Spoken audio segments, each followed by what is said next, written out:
you, Edwin? It's great to see you, buddy. Good to see you again. Hello, Noi. How are you? Look at you. Say hello to Chris.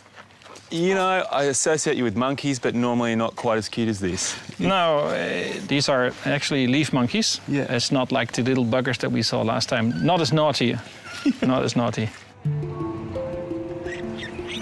I first met Edwin last year when I travelled to a town called Lotbury, which has been totally overrun with monkeys. Oh, that's your guy. Now, they came in from the forest, lured in by the promise of food offerings from the local temple, but now there are so many, they can't possibly all find food. They'd struggle without this sort of feeding, wouldn't they? They wouldn't be able to survive without handouts. Yeah, it's a hell of a handout too.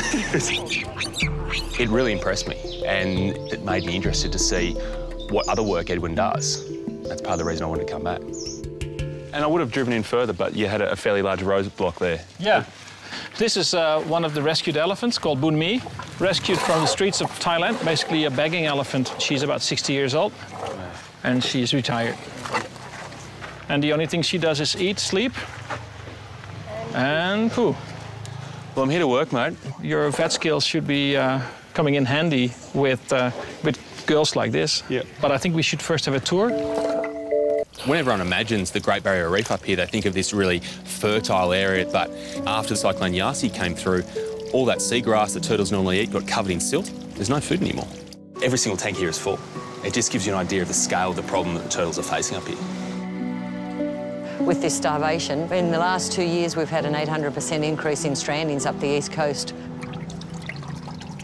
Now, I've got to ask, is Nellie still here? She's next door. Go and have a look. Right here? Right there. It's my girl. Looks good, Jen. She looks great, doesn't she? Chris met Nellie on his last visit to Cairns. She's put on about 8 kilos since you last saw her. Back then, her body was under siege from a debilitating virus. Fibropapillomas can be such a problem for turtles that they can essentially kill them. The problem with Nellie was that they were covering all around her flippers, which meant she couldn't swim, and she was no chance of being released in that situation. Well done, girl. You know what's amazing? It is.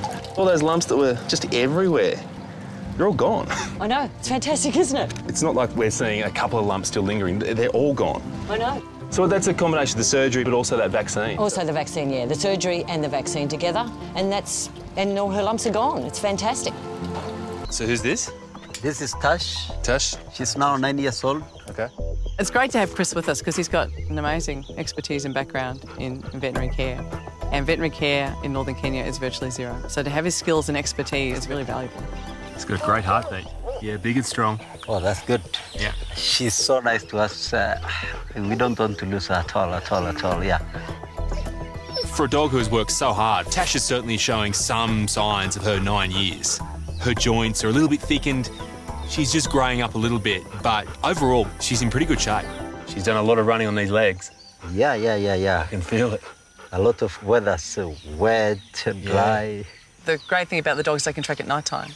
So once upon a time, the poachers would have had hours to get away because no one could track them until the next day. These guys, doesn't matter. You see that these big hairs, they used to preserve that scent for long. So they dangle in the area where the scent is coming from, on the ground? Yeah, you know. It's like a sponge? Yeah. And then we put on the nose here, and then afterwards, they use also these big ears to preserve that scent for long. Wow. Yeah. It's amazing. Yeah. All of a sudden, he just lied on the kitchen floor, couldn't focus, his head tilted to one side, and he just couldn't stand up. He was just like going in circles. It was very upsetting. Glenda and her daughter-in-law, Georgia, are fearing the worst. My initial thought was he had a stroke. It looked like a human that had had a stroke. Bring him through. Emergency vet Dr. Lisa Chimes needs to urgently assess the 6-year-old. Hey, honey, your world's upside down. What's happened? He just went down, his eyes started flickering, and he just couldn't stand. He couldn't, like he was all over the place. So what we really need to do now is work out, is this a problem going on in his brain, or is this a problem going on outside of his brain? Right. So somewhere like in the ears. Yep. Okay, so I'm just going to pop him on the floor, see what he can do. Come here, baby. Oh, come here, baby. Hello, come here. There's something going on with Bello that is affecting the nerve that's controlling his balance. He's not too steady at all. There's a whole variety of things it could be, and we need to do some more tests to work out why. So I'm going to have a look inside his ears, see if there's any problems there. That one looks pretty good. So his ears look actually pretty clean. There's no inflammation, there's nothing I can see down that ear canal that's causing any issues. That doesn't necessarily rule out ear problems, okay? Because I'm just looking at the outside ear canal. Exactly. Bello will now undergo a CT scan to determine if the problem is within the inner ear or the brain. Hey, what's going on? I'm just looking for any dramatic changes in her breathing or her heart rate. Back at Bondi, Luku is now struggling to breathe as the paralysis tick poison continues to infiltrate her system. For Luka, it must be an incredibly weird but also scary feeling to all of a sudden lose control of your body, to not be able to move your back legs and then not be able to breathe, to start to asphyxiate. And that's what she's going through right now. The antitoxin is now fighting the poison in Luku's system, but it will take several hours before Chris can be sure that it's been successful. Yeah, she's not air conditioned. No. That's probably a response to the toxin. Yeah. If she makes an attempt to vomit and actually doesn't bring it up properly and then takes a big deep breath inwards, then that vomit goes straight into her lungs, and from there she can't breathe through that, and it could be the end of her. Yeah, Luku, can you feel another tick on you? If so, you got to tell us where it is. Otherwise, we've got to spray you. We've got to spray you, don't we? Yeah, that's what I thought. At the Bondi clinic, Luku is being given a spray treatment to make sure there's no more paralysis ticks lurking in her fur. You look a bit rough there, Luku, don't you? Huh? Chris has just given her the antitoxin, but Luku's back legs are paralysed, and the tick poison is now threatening to shut down her breathing. That's very good. See, she's running. Good girl! She's essentially running there. The movement of swimming for a dog is exactly the same as the movement of walking. She's motoring. I mean, she's never moved those legs this fast ever before. This is the only swim school in Australia where dog paddle is actually not only allowed but encouraged. If there was ever any doubt, this just proves that those back legs, they work. They work perfectly well. They just need to know how. This is teaching her how. I never expected to see her swim. I thought she would just cry a lot, but she actually swam. Just fantastic. Those legs work. Look at you go, huh?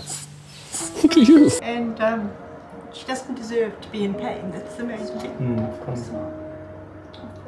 Hey, little darling. Etty has other medical issues. She's blind and suffers from seizures. I've got her. It's okay. I'm very worried if it is a case of a spinal problem and she needs surgery, and we're on this remote island here in Fiji. I don't think spinal surgery is even done in Fiji.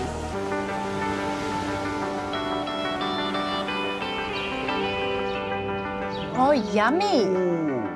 At SASH, a breakthrough for Bodhi. His neutrophils, which is a type of white cell, they've come up to 1.4, which is excellent. It was 0 before. And we need it to get above 3, so he's halfway there. Halfway there already? Yeah. So Look how hopefully... long. You came such a long way. Oh, thank you so much. You've done so well. So hopefully by the end of the week, he will be able to go home, but we won't get ahead of ourselves. Oh, my God, that's fantastic news. We did never give up on you, will we? No. This is the best news ever, isn't it? I think this is an absolute miracle. To think that this dog was on his deathbed a week ago. I don't like to say that I have favourite patients, but he's definitely one of the special ones. I feel so small next to him. He's just got a spirit. He's a fighter.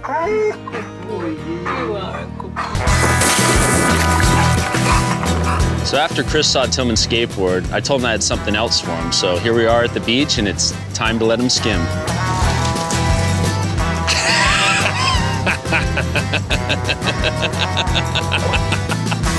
That is hilarious. He can skate, he can skimboard, And he does both better than any human I think I know. By the way, he just stands there and takes the applause. Hi, I'm Dr. Danny Dusek from Bondi Vet. If you love our show and want to see more, plus some amazing content about pets and how to care for them, hit the subscribe button. Click that little notification bell and we'll see you on our next video.